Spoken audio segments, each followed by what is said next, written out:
And this is a topic that's very near and dear to me because I had a very large one after my triplets, and it was that experience and that frustration that really got me started down the pelvic health role and understanding how all of these pieces work together and answering so many of the unanswerable questions for myself that had been unanswered for, years and years and years before I had kids. And that's what it took for me to really find these answers. But I think that it's important to have a diastasis recti test and understand what it means. And if you missed that yesterday, I will link it up here.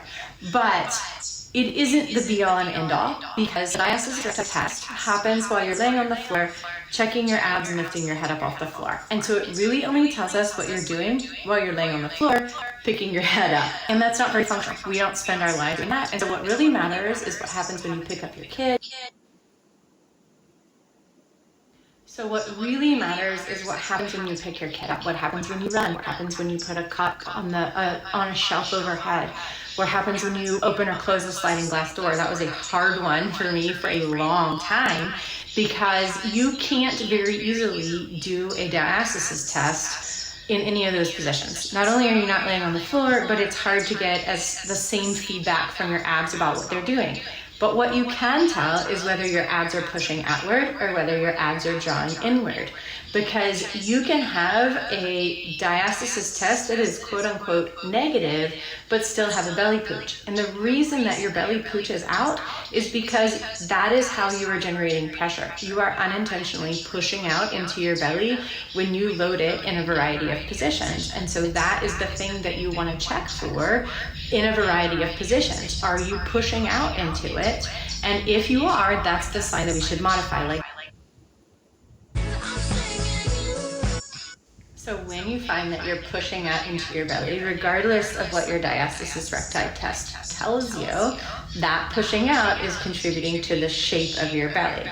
When you find this, that's a sign that you want to modify, whether you're finding it with your daily activities or whether you're finding it with a particular move in your workout. You want to try to modify those moves to see if you can coordinate your abs from the bottom up and get a narrowing instead of a pushing out. And so you want to stop yourself and go through kind of a checklist in your mind. Is my rib cage stacked over my pelvis? Am I coordinating my exhale with my effort? Do I need to coordinate that bottom up control better? Do I need to blow through pursed lips to get my abs to narrow and be on board? And so often these discussions lead people to transverse abdominis strengthening, the muscles that run side to side and that help create tension on that linea alba. So the transverse abdominis strengthening, the drawing outward or the belly button to the spine or the lifting up, all of those are transverse ab cues, and they can help you to engage those deepest abs. But this doesn't necessarily entirely solve the problem in everyone. And so then the next step after that is to consider what's going on with your obliques. So you have external obliques that run down this way and you have internal obliques that run up this way. And both of those layers attach to the linea alba and also have a role in creating tension across it and restoring that tension to result in a negative diastasis recti test.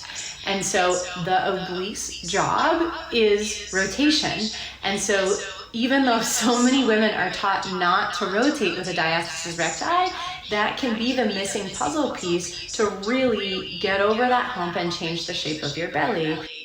All right, I feel like I'm getting a bit long-winded here, but you don't start by learning to rotate, you start by learning to resist rotation. So by resisting rotation, you're holding your spine or you're holding your trunk in a still or stable position, and you're learning to move your arms and legs separate of your trunk so that you have a stable base from which to move your limbs. And then when you learn how to control your trunk and to keep it still, then you can learn to rotate. And the same muscles that are helping you keep it still are what help you then learn to rotate. But first you learn to stabilize and then you learn to rotate because they build on top of each other, and the stable strengthening first is easier and safer than learning to rotate as a starting point. So yesterday's reel was about learning to resist rotation, and tomorrow's reel is about learning to strengthen into rotation. So come back for that tomorrow.